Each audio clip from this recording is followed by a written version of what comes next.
স্বাগতম about world YouTube চ্যানেলে। আজকের ভিডিওতে আমরা অযোধ্যার রাম মন্দির সম্পর্কে আলোচনা করব।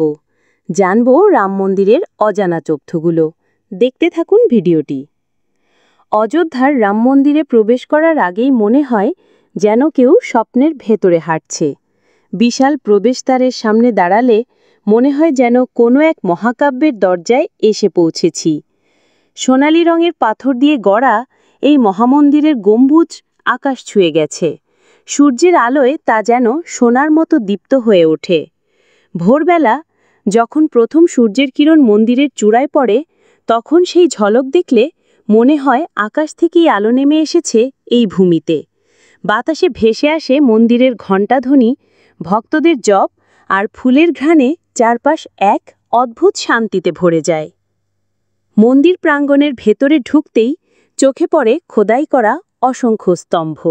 প্রতিটি স্তম্ভে সূক্ষ্ম কারুকাজ, যেখানে রামায়ণের কাহিনী যেন জীবন্ত হয়ে আছে। মনে হয় যেন দেয়ালগুলো কথা বলছে। রামের শৈশব, তার বনবাস, সীতার সাথে কাহিনী, রাবণের সঙ্গে যুদ্ধ, সবকিছু যেন পাথরের গায়ে খোদাই হয়ে আছে। যারা একবার এই শিল্পকলা দেখে তারা বিমুগ্ধ হয়ে যায়, কারণ এখানে প্রতিটি রেখার ভেতরে লুকিয়ে আছে ভক্তির নিদর্শন। ভিতরে প্রবেশ করলে দেখা যায় সুবিশাল গর্ভগৃহ, যেখানে বিরাজ করছেন শ্রীরামের মূর্তি। মূর্তিটি এমনভাবে নির্মিত হয়েছে যে মনে হয় রাম যেন সশরীরে দাঁড়িয়ে আছেন ভক্তদের সামনে। তার চোখে আছে করুণা, মুখে আছে মমতা, আর ভঙ্গিতে আছে ন্যায় আর শক্তির প্রতীক। ভক্তরা ঘণ্টার পর ঘণ্টা সেখানে দাঁড়িয়ে থাকে শুধু এই মূর্তির সামনে কিছুক্ষণ শান্তি পাওয়ার জন্য। কেউ প্রণাম করে, কেউ ফুল দেয়, কেউ চোখ বুজে প্রার্থনা করে।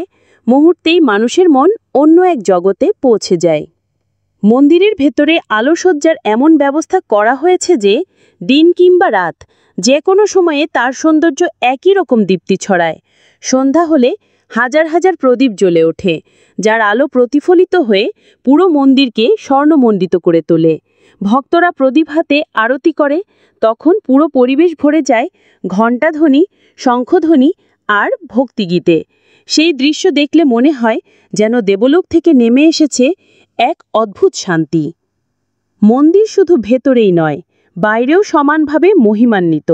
চারপাশে সাজানো বাগান, যেখানে রয়েছে নানা প্রজাতির ফুল। বসন্তকালে সেই ফুল ফোটে আর তাদের ঘ্রাণে চারপাশ ভরে যায়। সরজু নদীর হাওয়া এসে যখন মন্দির প্রাঙ্গণে মিশে যায়, তখন মনে হয় যেন প্রকৃতিও এই মন্দিরের ভক্তিতে অংশ নিচ্ছে। আকাশে ভাসমান পাখির ডাক, গাছের পাতার মর্মর ধ্বনি আর দূরে নদীর কলতান মিলে মন্দির প্রাঙ্গণ হয়ে ওঠে এক অদ্ভুত সঙ্গীতের স্থান। অযোধ্যার রাম মন্দির শুধু একটি স্থাপত্য নয়, এটি এক অনন্ত অভিজ্ঞতার জগৎ। দিনের প্রতিটি সময়ই এর আলাদা সৌন্দর্য ধরা দেয়। ভোরবেলায় যখন প্রথম সূর্যের আলো মন্দিরের গম্বুজে পড়ে, তখন মনে হয় স্বর্ণময় এক আলো নেমে এসেছে এই ভূমিতে। দুপুরে যখন আকাশ পরিষ্কার থাকে, তখন মন্দিরের সাদা হলুদ পাথরের রং চোখ ধাঁধিয়ে দেয়। আর রাতে চাঁদের আলোয় মন্দিরের গম্বুজগুলো যখন রূপালী হয়ে ওঠে, তখন মনে হয় যেন রামের মহিমা চাঁদের আলোয় স্নাত হয়েছে। ভক্তদের ভিড় মন্দিরের অন্যতম সৌন্দর্যকে আরও জীবন্ত করে তোলে। কেউ এসেছে দূর গ্রাম থেকে, কেউ বিদেশ থেকে, কেউ আবার প্রতিদিন এখানে আসে শুধু ভক্তির শান্তি খুঁজতে। সারি সারি ভক্তদের হাতে প্রদীপ, কেউ ফুল হাতে, কেউ প্রসাদ নিয়ে প্রার্থনার অপেক্ষায় দাঁড়িয়ে থাকে। কারো চোখে জল, কারো মুখে হাসি, আবার কারো ঠোঁটে নাম, শ্রীরামের নাম, ধ্বনি।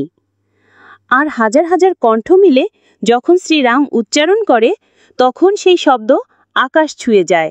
মনে হয় পুরো মহাবিশ্ব এই ধ্বনিতে ভরে উঠেছে। মন্দিরের কারুকাজে রয়েছে এক অনন্য শৈলী। ভাস্কররা যে সূক্ষ্মভাবে প্রতিটি দৃশ্য ফুটিয়ে তুলেছেন, তা দেখে মনে হয় যেন পাথরের ভেতরে প্রাণ ঢেলে দেওয়া হয়েছে। করিডোরের ভেতর দিয়ে হাঁটতে হাঁটতে মনে হয় যেন এক একটি পাথর রামের জীবনের গল্প বলছে। সূক্ষ্ম ভাস্কর্যগুলো শুধু শিল্প নয়, এগুলো ভক্তির বহিঃপ্রকাশ। মন্দির প্রাঙ্গণে সন্ধ্যার সময় যে মহাআরতি হয়, তা এক অবিস্মরণীয় দৃশ্য। হাজার হাজার প্রদীপ হাতে ভক্তরা একসাথে যখন প্রার্থনা করে, তখন পুরো আকাশ প্রদীপের আলোয় ঝলমল করে ওঠে। সেই আলোয় মন্দিরের প্রতিটি স্তম্ভ, প্রতিটি দেয়াল যেন জীবন্ত হয়ে ওঠে। বাতাসে মিশে যায় ভক্তির গান, ঢাকের আওয়াজ আর শঙ্খের ধ্বনি। এই মুহূর্তে ভক্তরা নিজেদের হারিয়ে ফেলে এক অনন্ত আনন্দে। শুধু ধর্মীয় দিক থেকেই নয়, সৌন্দর্যের দিক থেকেও এই মন্দির আজ পৃথিবীর অন্যতম শ্রেষ্ঠ স্থাপত্য। এর বিশাল আকার, সূক্ষ্ম শিল্পকলা, প্রাকৃতিক পরিবেশ, আলোসজ্জা, আধ্যাত্মিক আবহ সব মিলিয়ে অযোধ্যার রাম মন্দির এক অনন্য সৃষ্টি। এখানে দাঁড়ালে মনে হয় না আমরা কেবল একটি স্থাপত্য দেখছি, বরং অনুভব করছি সেই ভক্তি, সেই বিশ্বাস আর সেই শান্তি যা প্রজন্মের পর প্রজন্ম ধরে কোটি কোটি মানুষকে একত্র করেছে। অযোধ্যার রাম মন্দির তাই আজ শুধু একটি মন্দির নয়, এটি এক আধ্যাত্মিক যাত্রার নাম, এটি এক অনন্য সৌন্দর্যের উৎস, এটি এক এমন স্থান যেখানে মানুষ আসে শান্তি খুঁজতে, বিশ্বাস খুঁজতে আর ভক্তির মধ্যে নিজেকে বিলীন করতে। ধন্যবাদ সময় নিয়ে ভিডিওটি দেখার জন্য। ভিডিওটি ভালো লাগলে লাইক, কমেন্ট, শেয়ার, সাবস্ক্রাইব করতে ভুলবেন না।